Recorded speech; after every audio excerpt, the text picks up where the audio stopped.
Several weeks ago, I interviewed several friends of mine concerning some of the things that were going on in the world.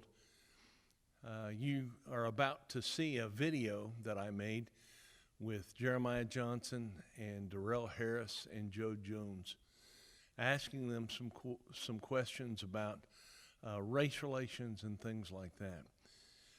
In some parts, the video and the audio are not that good, but I hope that you'll pay attention to the things that they say because they're important that you hear that.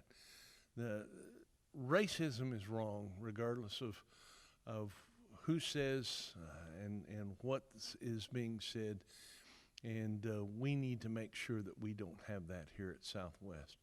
So enjoy the video, be moved by it, and realize that there's always more that we can do. Thank you.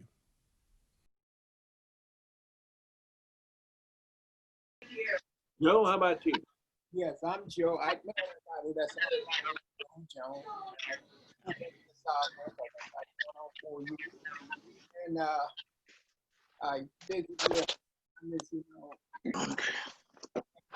here. And I like it here. I like the congregation. Excuse me, Joe, I can hardly hear you. Yeah.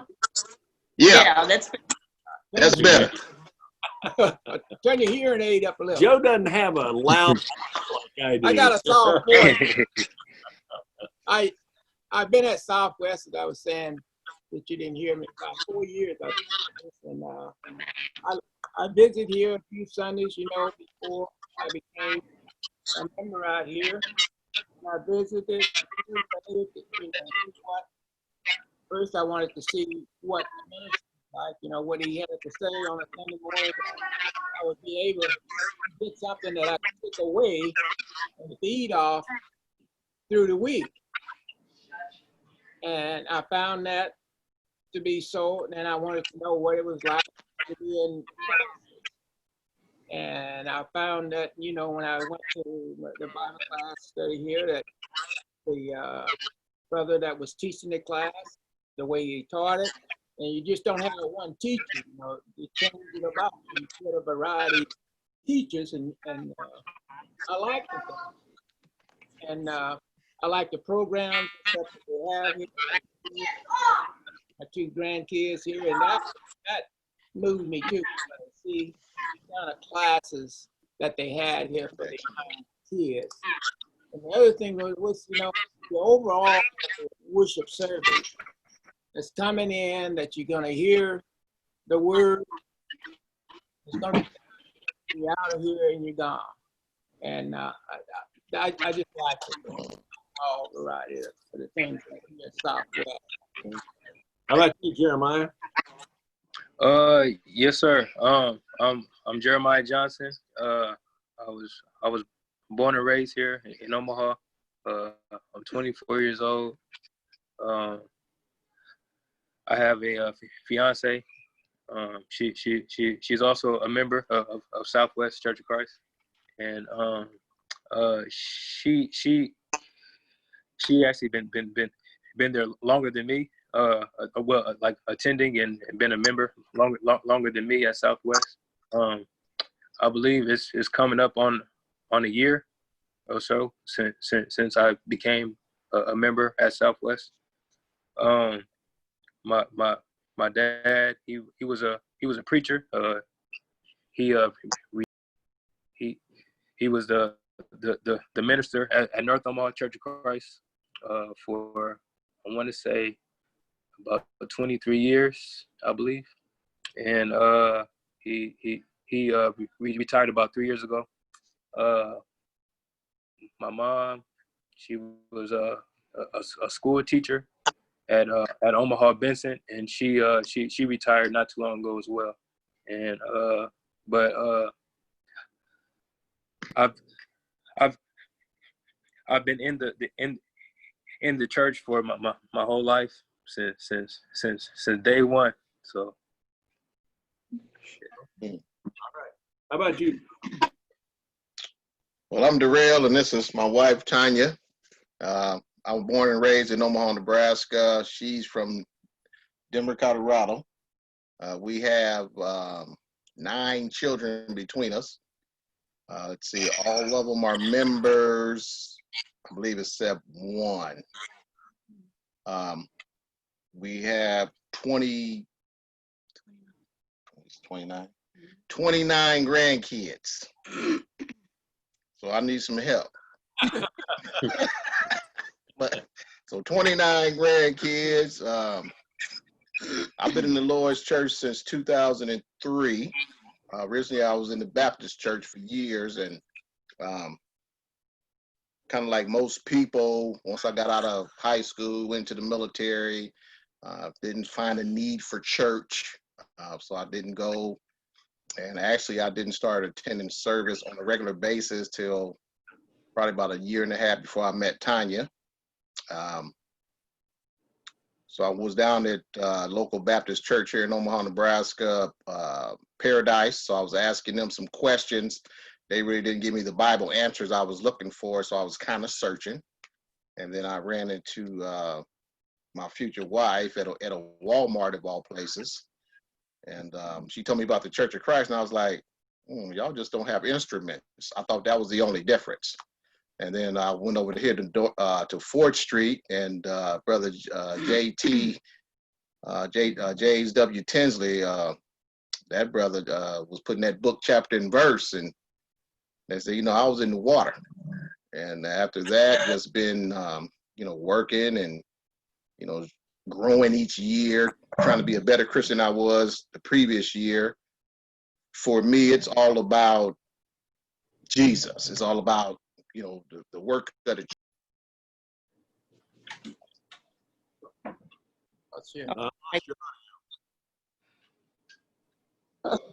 So like I said, for me, it's all about the work of the church, benevolence, edification, evangelism, worship, and whatever I can do to help that cause, that's what I do.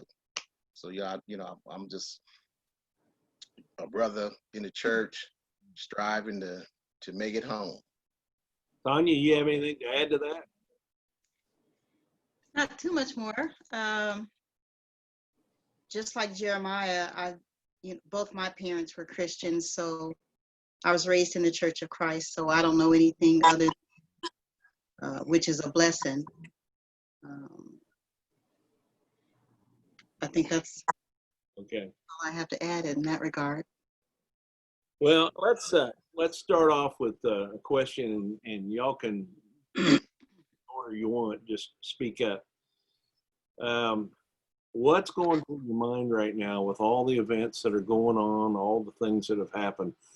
What is it that you're thinking about that you wish everybody knew? I would say it's almost like, let's say an individual did something wrong to someone. And the Bible teaches us if we done something to our brother, but we got a gift, so we want to go to the altar, we need to leave the gift there and go back and make it right with our brother. There's been so much racial tension, division as far as the history of America. America keeps coming back to the race issue because the race issue has not been dealt with. I think as a designated African American male, I've had encounters with the police officers. I just told one of the brothers about an incident that happened when I was 19 years old in the Navy. So with that mentality that when you see a young African American male like Jeremiah, a lot of people who don't look like him may think he's a criminal or he has criminal tendencies. So they tend to want to persecute or sometimes, unfortunately, execute justice right there on the spot versus letting the court systems work out. And then sometimes when you even get into the court system, that's even biased.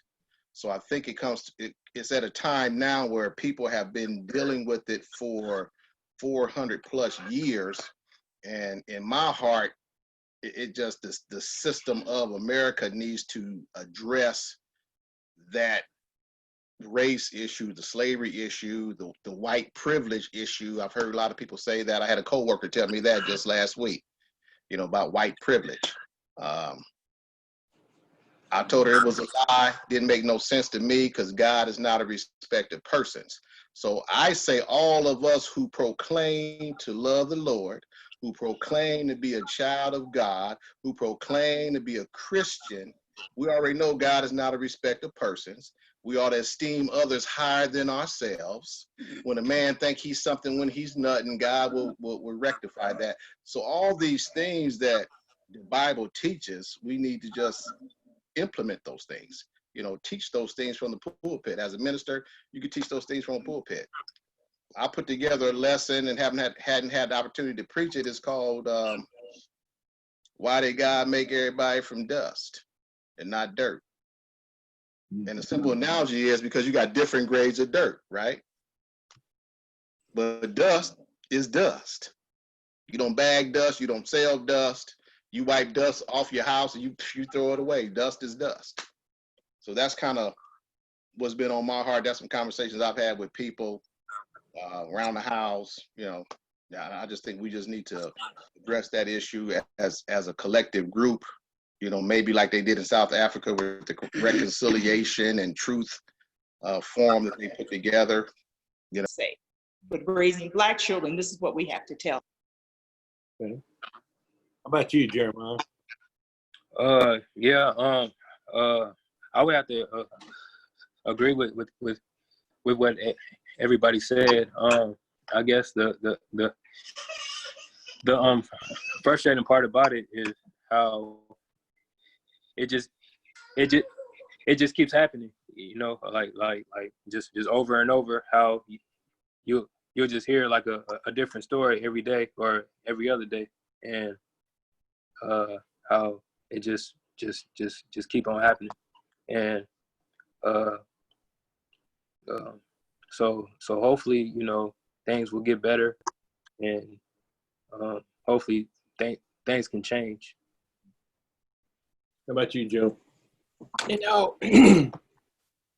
I was sitting and listening to y'all talk, and then I always listen to the news, and I would say to us all right here, or do you That your parents don't hear, right? ask yourself the question, why are we here? That tells you, and then the answer would be because a Black guy got killed unnecessarily by a white policeman. Second, it's not the first time, and nothing was done. Then you go back and say, well, if the right thing had been done on the first time it happened, then we wouldn't be here. You wouldn't be here, I wouldn't be here, we wouldn't be having this conversation. It's just that simple. And it's not so much, and I respect him for wanting to get us in here and get our view. But at the same time, it's not, from me, it's not so much as to what I have to say or what they have to say, but when you turn the TV on and you see what has taken place, and you see what is taking place out there, and you say to yourself, why is that happening? Not why he threw the brick in there, but what caused it, If you get cancer, they want to say, well, what causes it? And I give you an example, what I'm talking about. I have kidney stone. And when I first had the kidney stone, I went out to the hospital at Creighton there. And they had me on the exam table there. And they took all my clothes off, and I'm just moaning and groaning and pain. And they're not giving me anything for the pain. And the nurse and the doctor, they was over there standing up, you know, talking to themselves. And I'm just pain, you know, and I'm moaning and groaning. And so finally they came up to me and they says, are you on any kind of drugs? And I said, no. I said, I don't take anything except what my doctor give me. And I said, if you can't give me my clothes, I'm getting out of here and I'm going to go to my doctor. And so they went back and they started talking to themselves. And they came back and they says, can you give me a urine specimen? And I said, I don't know. I think I can. So I did. And then they took the urine specimen. They came back and they says, you got kidney stone. And they says, and the pain just subsided. And they said, now we can give you something for the pain. But they couldn't give me anything for the pain. And you know what the problem was. So here we know what the problem is. So you do something about it and you eliminate it. Myself, I get along with most whites. And you know why I get along? Because when I was born in the South, in Mississippi, and none of you all know anything about the races that I went through, that my parents went through. So we had to be taught how to deal with white people. I grew up with them. We played together. We did everything except went to school together or went to church together. We didn't do all that. But as far as getting out there playing, fighting, and all that, we did that. But we had to go our separate ways.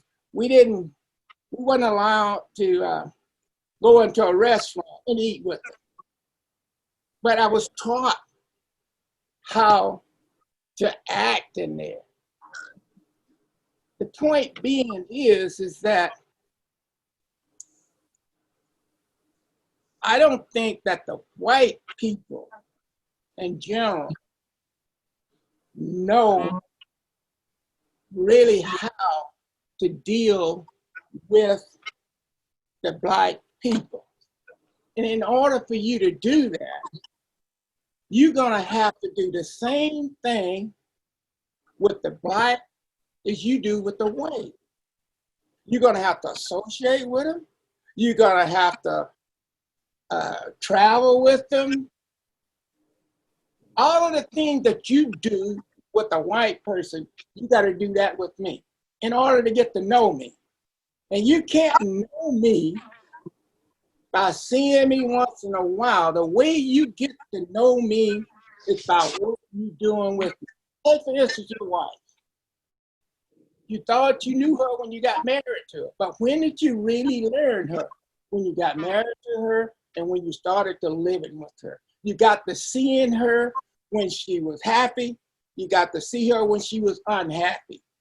And then you learn how to deal with that. It's the same thing as with dealing with a black person. In the wintertime, we used to sit in the house around my mama, and she would have us all around her. And she would tell us about the way that she was treated by whites, the way my dad was treated by whites, and what they had to endure to get to where they were. And I would sit there and I would listen. That was education for me. And she would always tell us this here.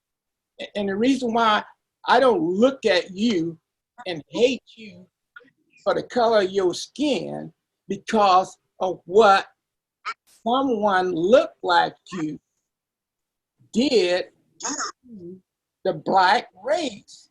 She says, you don't hate the white people for what they've done. You hate what they do to you. And that stuck with me. And that's what I've taught my kids.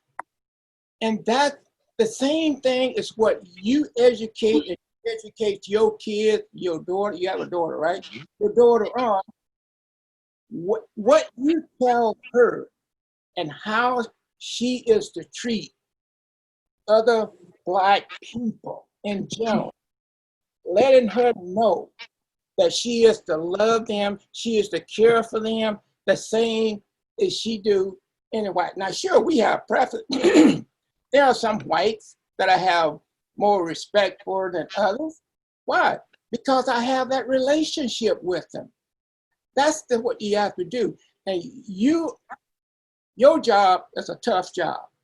Because when you get up there on a Sunday morning and you look out in the audience, and you're going to see people that don't look like you, don't talk like you, don't act like you. You got to preach to them. And there was at 4th Street when I was there was a visitor that came there, and she didn't like the sermon that Brother Tinsley had preached, and she told it to the lady that invited her. And I said, well, let me talk to her. And I told her, I said, well, look, I said, I said, when he get up there, I said, he's not just preaching to one person. I said, you know how many people out there? I said, he's preaching to every one of them. And I said, everything that he say up there is not necessary for you. So when you up there preaching on a Sunday morning, you got a lesson for me, you got a lesson for each one of them, everybody out. So that's a hard task for you to do. You may get criticized for doing it, but why is he telling them that? You got to be able to tell, why am I doing that? You see, because we don't, just because I'm a Christian, or I'm black, or you're white, we don't all think alike. And that's good. What do you think this world would be like if we all were the same? We all thought alike, we talked alike, we sounded alike.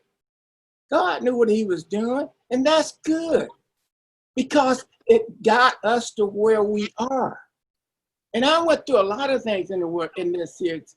Well, for my 76 years on this earth, I've seen more and been through more than that. But I still don't hate white people. I hate what some of them done, but Senator Lindsey he criticized one of the things that I taught my kids when they first started to drive about the police. I didn't teach them to hate them. I says, look, when you out there driving, and I said, you see that light come on. I said, consider yourself under arrest. And I said, put your hand up there on the wheel where that police can see there. Now, I didn't tell him to do that except for reason thinking that the police was going to see him because he was black, but for his protection and for the protection of the police. If I were a cop, it didn't make no difference who he was. And I'm pulling you over, and your hands down here, I don't know what you're gonna do. So I wanted to have my kids to do it for their safety. Not that he was gonna be, discriminated against, but to keep them out there. It's just a safe factor of doing it. When you can take away well, that's what all blacks should have to do. The white kids should have to do the same thing. Because you don't want the cop to misjudge you for doing something. And I would feel that way if I was a cop. If I'm pulling you over at night or during the day, and you sitting up there, I see you in that car. And I've said this here to cops. I says, why is it that you all don't make the person get out of that car before you go walking up there? I said, you don't know what the guy's going to do. They said, well, we feel safer if he's in there and he's out. To me, that's wrong for to do it, but that's the way they want to do. And I'll stop and let somebody else talk in here. But I'm saying all of this for a reason of this is the way that I have lived, this is the way I have been taught, and this is what has worked for me. It has gotten me to where I am. And Go back in. I want to teach you how to do this. All right. You can wait. interact with whites. When I went to trade school, but the only time that I went to school was whites. And I was the only black in Milford Trade School in that class. But going through that, how well, I already knew how to deal with white more than some that never that close to black. So a lot of the things that whites have to go through with the black, I don't have to go through because I've had that privilege to interact with you than they haven't. So, and the same thing when I got out of trade school, got up to Omaha here and got my job as a steam fitter. I was the first licensed black steam fitter in the state of Nebraska. And going out there working with all white, because they didn't, in the local steam fitter union here, you either had to be white or Catholic. This is what the whites tell me. You either had to be white Catholic to be a pipe. So I had to go through some things out there when they took me into the union out there, and we would have breaks. I would be sitting here with a break, and this was in Nebraska here, 1969. I would be taking a break, and then the white guys would be sitting over there. We didn't take our breaks together. And it had to be two guys that I got from one job to another, and two white guys come on that job, and we friends right now. And we became friends, interacting. I went to their house. They came to my house. We went to the football game. They found out I like football. And we go to football games, and we did things together. And I got along with them. But in order to learn about someone, you got to do more than just see me once in a while and speak to me and go on. Blacks want the same thing for their kids as the white want for theirs. You want to have an education. You want to be able to have a nice home. You want to be able to go through the come and go when you want to, anytime that you feel that you want to. And yes, we have laws, and I teach obey the law. No, the looting, if you look at the looting and the riot and all that, and just think about, no, I didn't like it. But think about what caused it. And another example, when the black kid got killed down in Missouri, and everybody was looking at him being shot. And I would question, I says, wait a minute. I says, just stop and think first. I said, no, that wasn't right for him to get shot. I said, but just think, if he hadn't went in that store and stole anything, I said, it wouldn't have happened. So we have to go back and find out, not just that it was a white guy killing a black kid. What if it was a white? And then you guys said, well, if he was a white kid, it wouldn't have happened. Well, it wasn't a white kid. It was a black kid that did it. And if he had not went in and took that, then he wouldn't have did it. I'm not justifying him getting killed that way, but I'm just saying we have to look at what causes it. And it's the same thing here. We're sitting, why are we here? What is it that brought us here? What brought us here is because of this guy sat there when millions Somebody got to open the mic. someone put their foot on his neck and Jim's this mic. guy gasping for air, and no one came up and did anything. Just think about it. A human being doing another human being that way. That's terrible. And I got to thinking about it, and it almost brought tears to my eyes after it all. It dawned on me. And I'm sitting there seeing this guy have his hand down like this here. Just like nothing has happened. Right. This is a human being. Forget about the color of it. a human being, gasping for air, that this guy is doing. This is terrible. That's what got us here. And it's not the first time. You look at, it's not the first time. It's not the second time. It's not the third time. It's not the fourth time. It's not the fifth time. It's not the sixth time. It's a list of them up there. There's this girl down in Kentucky there. The cops went in there and shot her boyfriend and killed her. She was just laying there. You look in Texas down there. This cop lady went into this black guy's apartment and shot and killed him in his own apartment. And she said, well, I thought I was in the wrong apartment. Now you gonna tell me that you don't know your own apartment? What caused him to be that? To be shot? See, these are the type of things that happen. And it's right now, it's not so much what black's gonna have to do, it's what whites have to do. It's what whites have to tell other white. See, white people choose white people. If it took all of this looting, burning, in order to get your attention. Now, hopefully, your attention has been got. Not necessarily you, I'm saying you, but I'm talking about white race.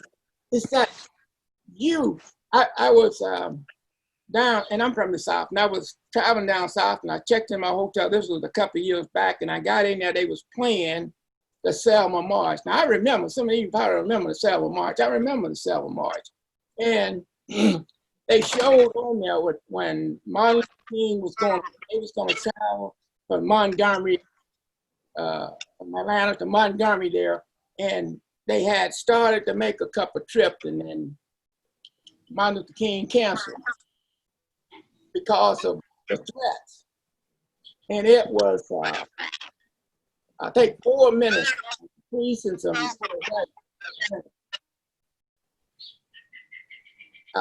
went out one night and whites jumped it. And it wasn't until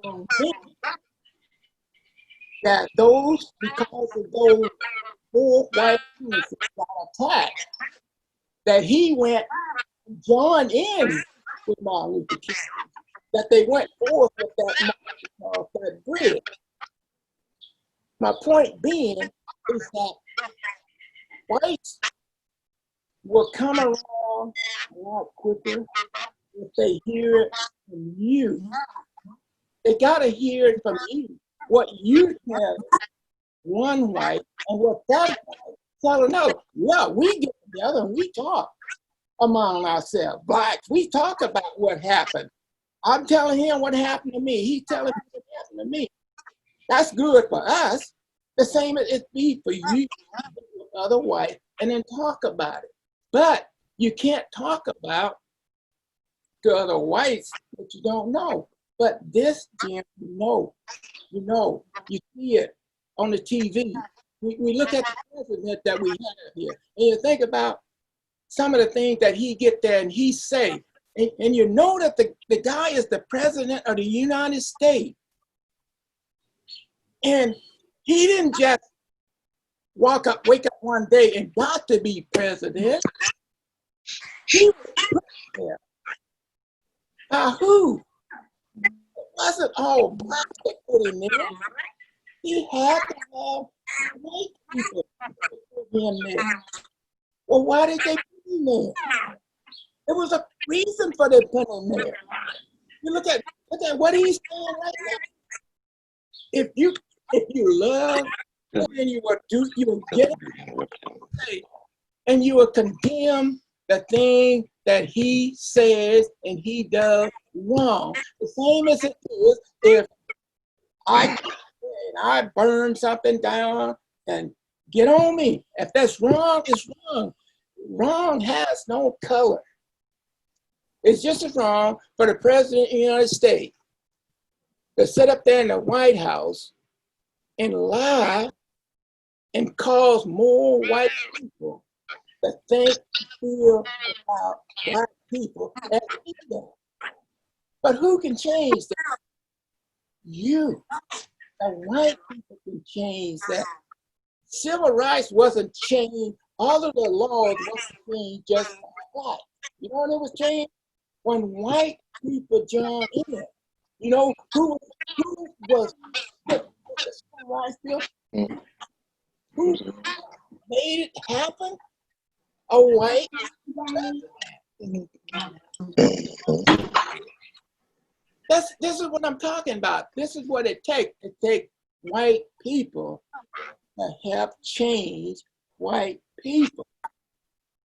It takes white people to teach their kids how to raise. When a baby is Joe Jones. about hate, colors. See, I can't. I had my 2 grandsons. I took them last year to Joe party Jones. over in Joe, they took off. can you hear me? Huh? Can you hear me? They took off running because they know I was strict on them, and they was running. They ran over 2 little white kids over there. Well, how did they know them kids? You know, and mother came up and said, "Well, they're in the daycare center." You look at kids here, and you in your neighborhood, you can see these kids get up there and they'll meet and they'll play with us when they're a kid. So why do they have this in them? They're taught it. You don't born with that in you. I was taught how to like, how to love, care. I don't know. Hey, Joe, we're getting a lot of feedback on your end. Huh? We're getting feedback, like a feedback. We getting feedback. It's kind of echoing. You know, I don't know. I can't control that, but I know. Stop and let somebody else come in. But that's what I'm talking about. It's not so much as to understand you.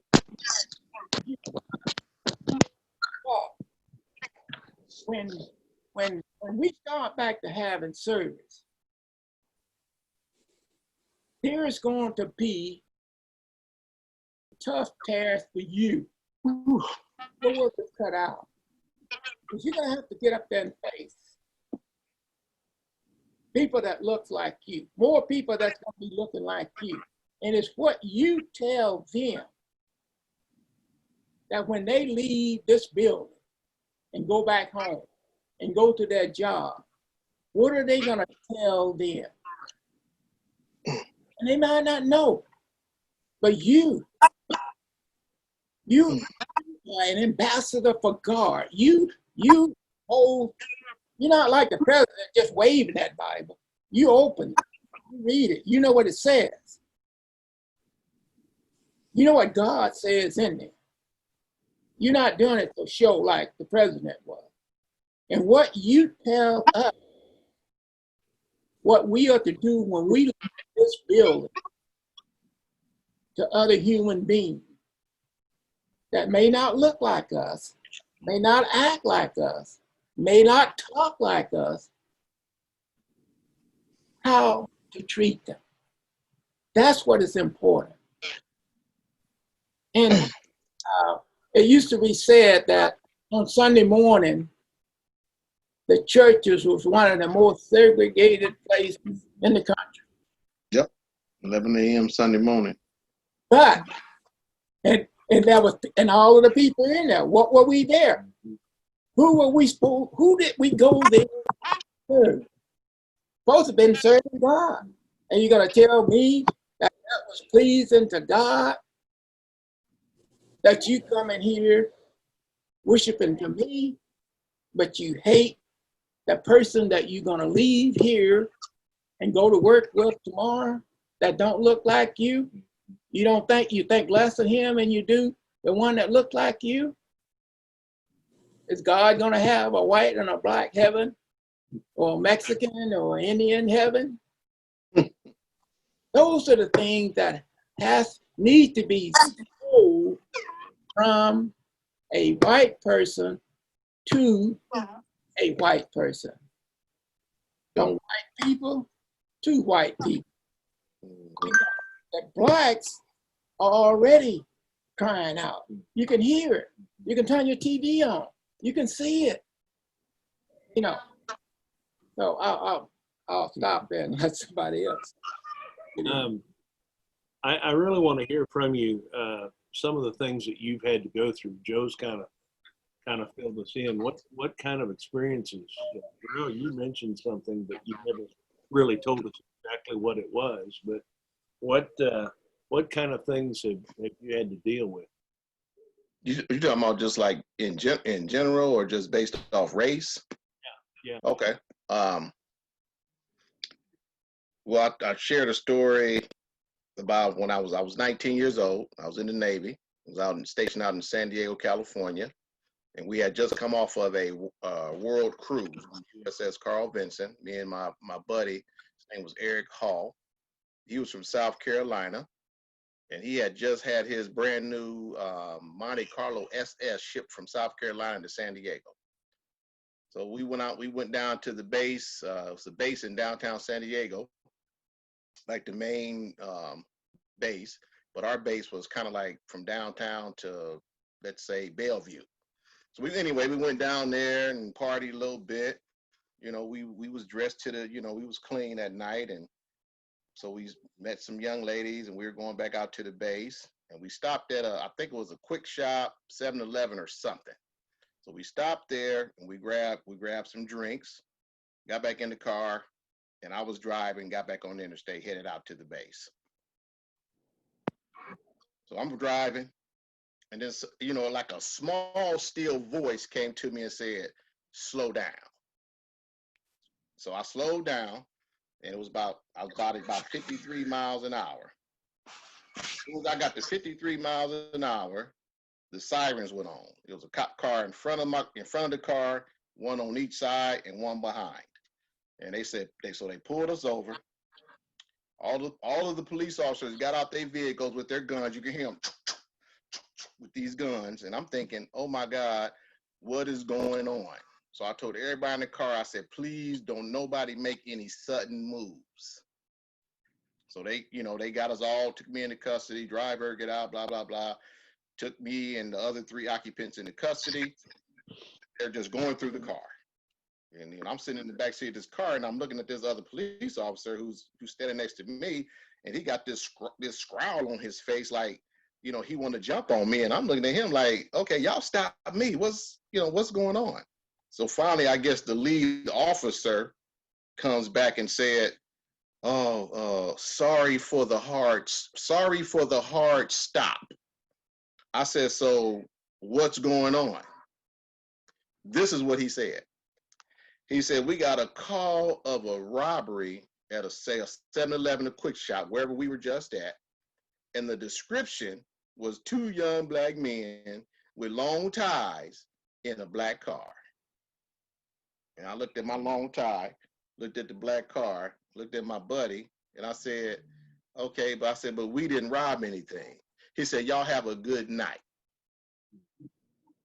So until this day, Jim, I'm wondering, because they could have killed us, said gun, and somebody started shooting, killed everybody in the car.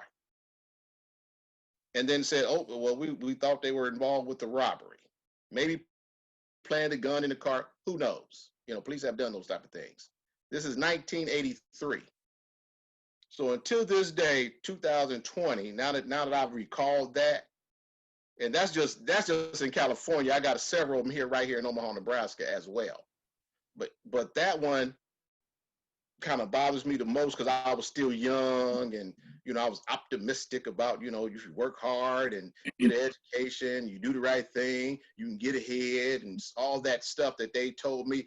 I even used to sing the song "My Country, 'Tis of Thee, Sweet Land of Liberty, of Thee I Sing, land where my fathers died, land where the Pilgrims pride," all that. Pledge allegiance to the flag, United States of America, blah, all that. Went through all of that here in Omaha Public Schools, right? But my allegiance to America is much more profound than America's allegiance to me. I say that because they see me and they say, that's a criminal. If he's not a criminal, well, then he's lazy. Or with the other stereotypical things that they try to, I'll tell you about a coworker at my job just happened last year. I'm sitting at my desk minding my own business. This man comes over to my desk at, like, we started at 7:30, probably 8 o'clock in the morning. And he comes over and said, hey, Darrell, I want to offer you some before I ate it up. And I said, what's that? He said, collard greens and cornbread. And I kind of looked at him. I said, well, that's not a breakfast food for me. He said, oh. I said, how do you cook them? He said, well, I chop them up real fine. I said, I don't even eat them like that. I said, but thank you, though. And then we got on another conversation, and we mentioned Radio Shack.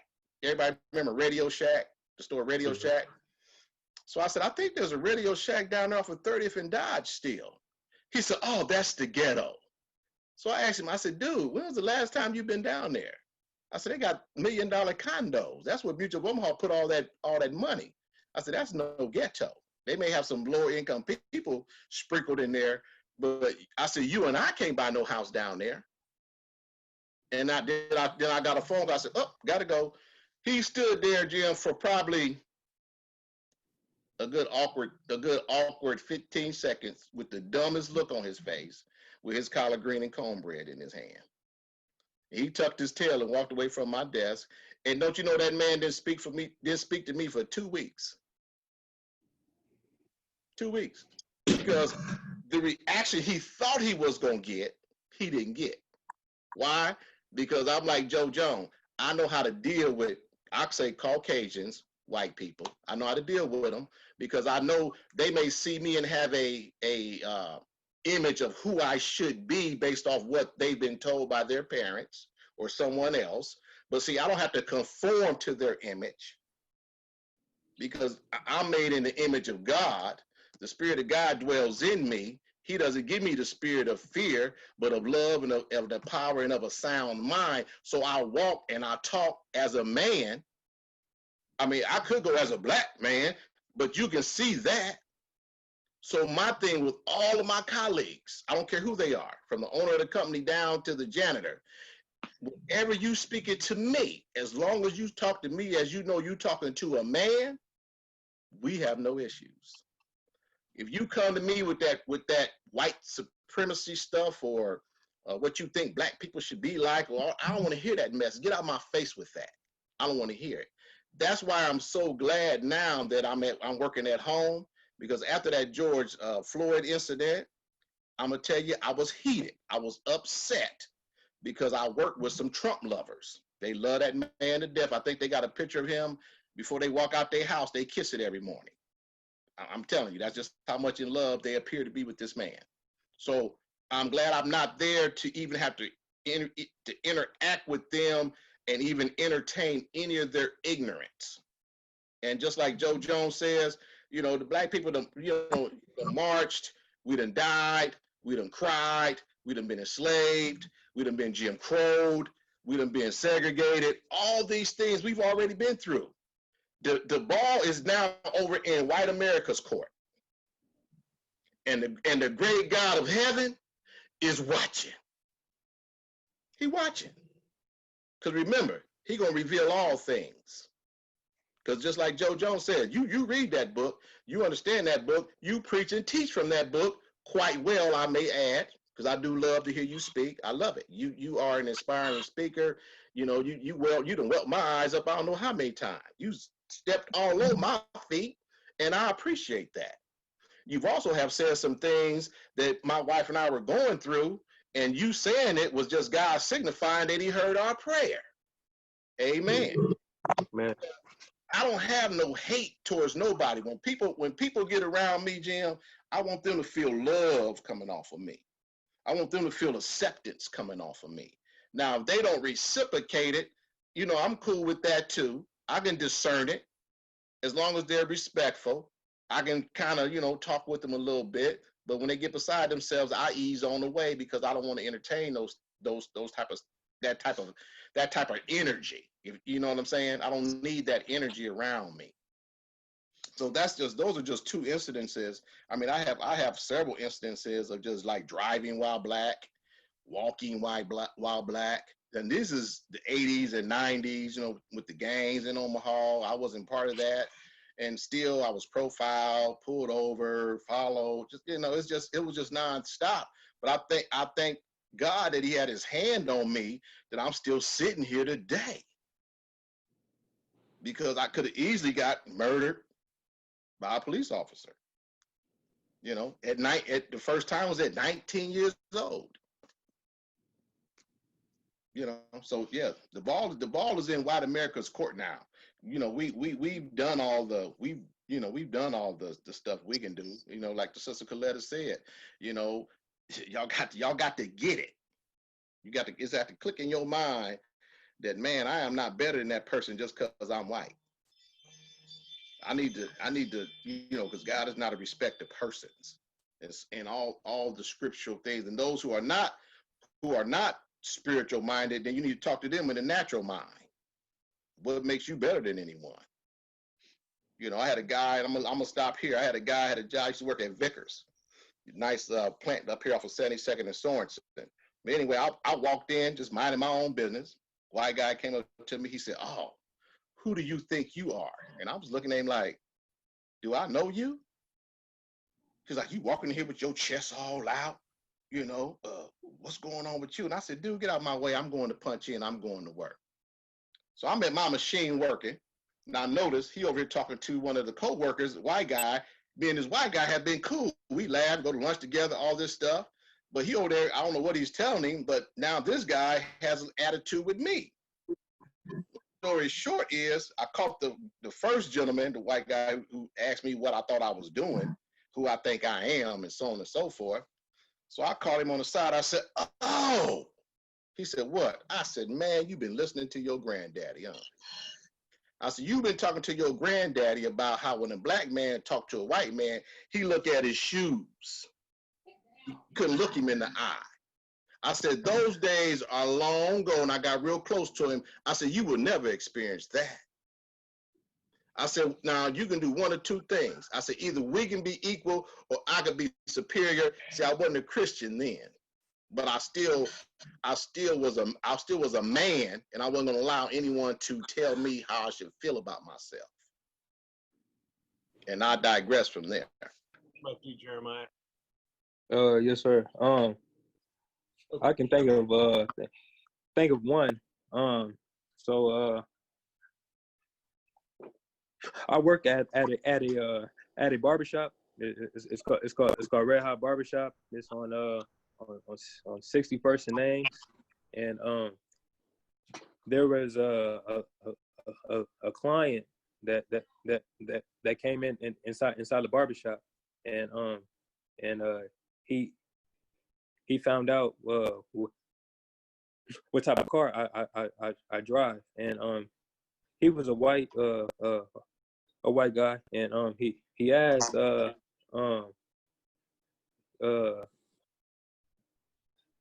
or no, he said that's a nice car, and he said he asked I guess barbers really do make good money, and I guess I don't know if he was just making that statement or what. So I kind of took it the wrong way, I guess, by how he said it and everything. So I mean that's just one thing I can think of, and but another incident, I got pulled over about 2 years ago or so, and the officer he he he he stopped me for speeding, and he asked me for my for my for my license and registration, and I gave it to him. And he also said, "Hey man, it's a nice car." And he also asked what do I do for a living, and I told him that I'm a licensed barber in the state of Nebraska, and he said, "Oh man, that's sweet." And I can't remember exactly what else he said, but it was kind of like a slick kind of comment where I felt like he didn't really see too many like uh, he didn't see too many black young African Americans driving a nice car, and um, I don't know if he meant like harm by saying what he said, because I forgot exactly what he said verbatim, but it was kind of like a just a slick kind of comment, but those are really like the two like incidents that I can really think of, but yeah, those are really like the two. Well, you know what? I take that back. It was also this was back in high school, where a white guy he asked me, do I smoke? And when I told him no, he looked like I was like he looked at me crazy, and like I guess like all the friends that he has that are black, I guess smoked. And when he asked me that question, I guess he was just thinking that I was automatically going to say yeah, and so I don't know. It just those type of incidents there.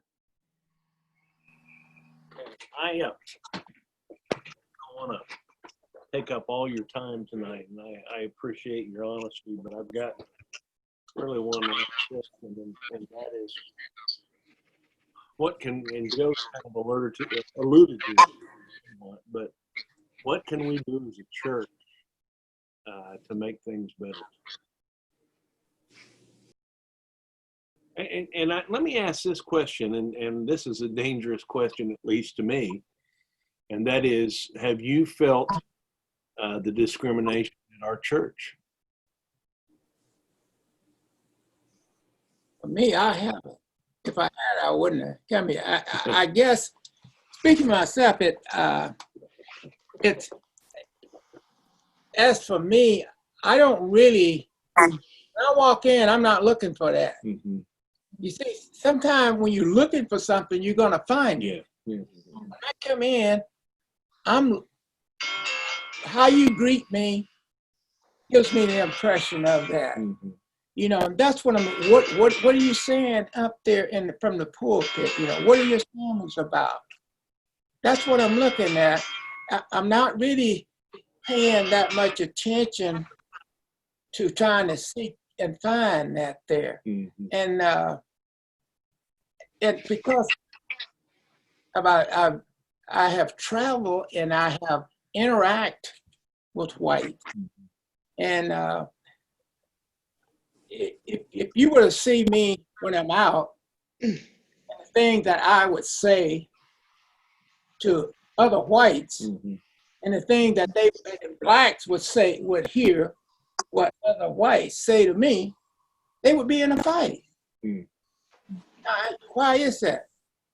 Because the relationship that I have with them, and I know when they are saying something that a black guy would be saying to me. Mm-hmm. And the other thing of it is, Jim, I tell blacks, and I'll tell in the front of that face you hear, we can't be too thin-skinned. We can't be too easy to be offended, because every time, to me, every time a white person misspeak or say something that I might not like, it's not always that he is a prejudiced person or he doesn't like me. Maybe he just doesn't know, or he's just saying something as he would say to you. And I got a white friend that lives in Tennessee, white guy. And I met him over 10 years ago from the Honda Hoot down there. And this guy, when I met him, he took me to his house and he took me back in the bedroom and he said, "Joe, that's your room. When you come to Tennessee," he said, "you don't go to a hotel." He said, "That's your room." Now this guy got a rebel flag hanging up out in his yard. Now that offends some blacks. Doesn't offend me, because it's how you treat me. I wouldn't care if you wrap the shirt in it, but it's how you treat me.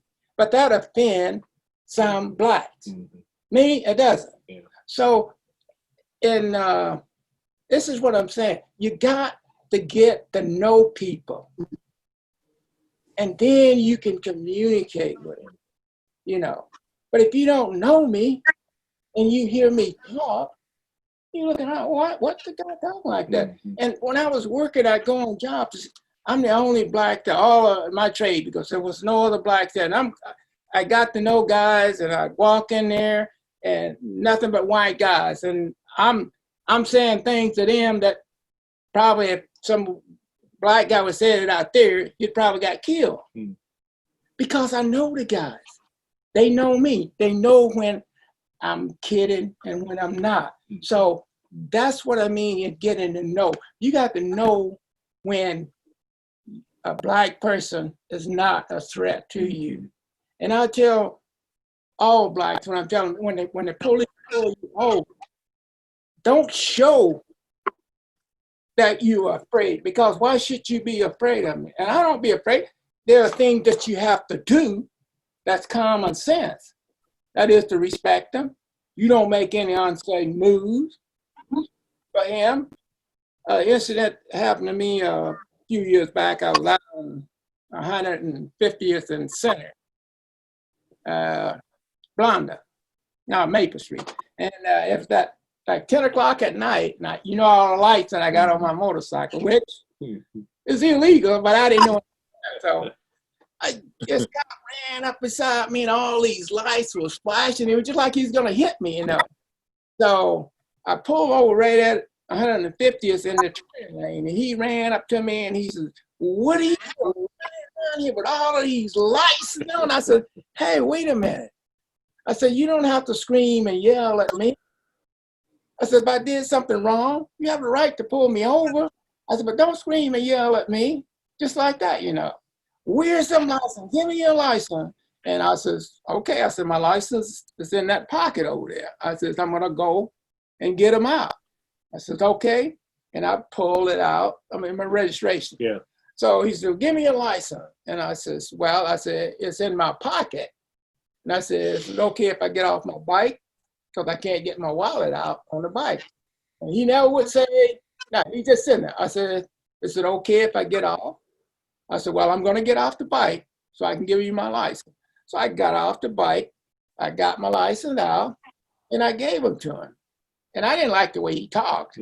So I had this girl on the back, and I said, "Well," when he went to his car, I said, "Now get your phone out." I said, "When he come back," I said, "if he acts this way, I want you to re-record it." Well, when he came back, he found out, you know, my record was clear. So he had calmed down. So he says, "Well, you know, you don't have no record on your driver's license." He says, "There's a school you can go to and get this dismissed." So I took the ticket. The next day I called down at the station and I reported. I said, "I didn't like the way this guy talked to me when he pulled me over." And I say, I said, "Now, the reason why I'm calling you," I said, "is I'm black and this was a white cop." And I said, "The way that he approached me," I says, "that could have been some black that wouldn't have took that, and I said, it could have escalated. And I said, you would have had a big, I said, but I knew how to handle it, and it didn't. I said, she said, well, what do you want me to do? I said, you need to talk to him and let him know how to deal with people when he get pulled over. I said, because he's going to have something escalate into you. So that's what I'm saying about, knowing how to handle a situation. And that's what I would always, teach my kids. Always when I'm talking to Black people, say you get pulled over, dear, it is, you show respect. It refers to what the other person hadn't done yet when it comes to the cop. You show it, I missed one. Okay. So the question, what can we do, maybe even better as a church? What or what can we do to make everybody feel more welcome, and to get rid of this? When I was a kid, we sang a song, red or yellow, black or white, they are precious in his sight. But I'm not sure we've really taught that. And I want to know, what can we do at Southwest to make us? And like I said, Joe has said, to get to know each other better, but go ahead. Yeah. I'll tell you this year about Larry, that's one of the speakers here. When I was over 20 years ago, when I was buying property, I got to know him. And I'd go down to the courthouse. It used to be you call in, you give an address, and they'd give you what you want to know over the phone. But I won't do it for one time. You couldn't call after 2 or 3. And I called in and I got a hold of Larry. And although I was always treated, nice down there, but it was something special about him when I went in there asking questions. The time and the patience that he took explaining everything to me. And I was, that guy's really nice. And then when I came out here, then I saw he was a member here. And that shows and told me that's the way a Christian should act. He didn't have to, he never told me he was a member of the church, but it was how he treated me. And that's what I expect, and that's what I look for, out of a white person, is how you treated me. And he did that. And I always admire him for that. But as far as the church here, I'm satisfied, what is taking place.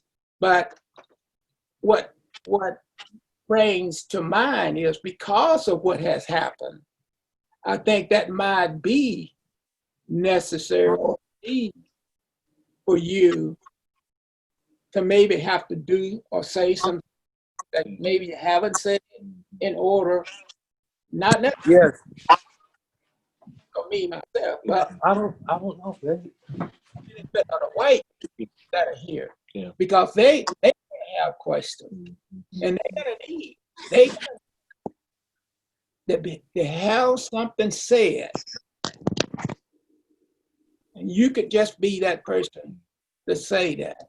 And it might be that if it's necessary, if the elders, if they feel that they need to have, say, an open discussion here sometime, just have us to come and they hear it. There could be some whites here that never had a conversation with a black person, But how are you going to get to know me by just seeing me come here on a Sunday morning and then leaving?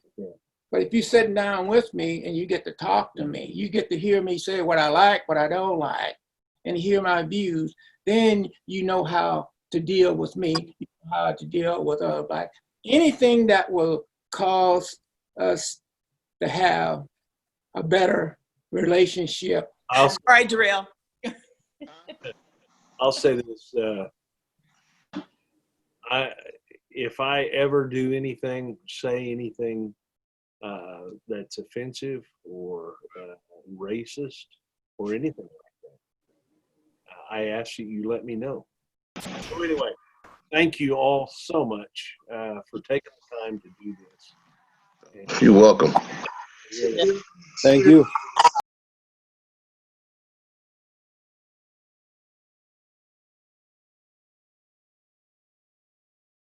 Thank you. All right. All right.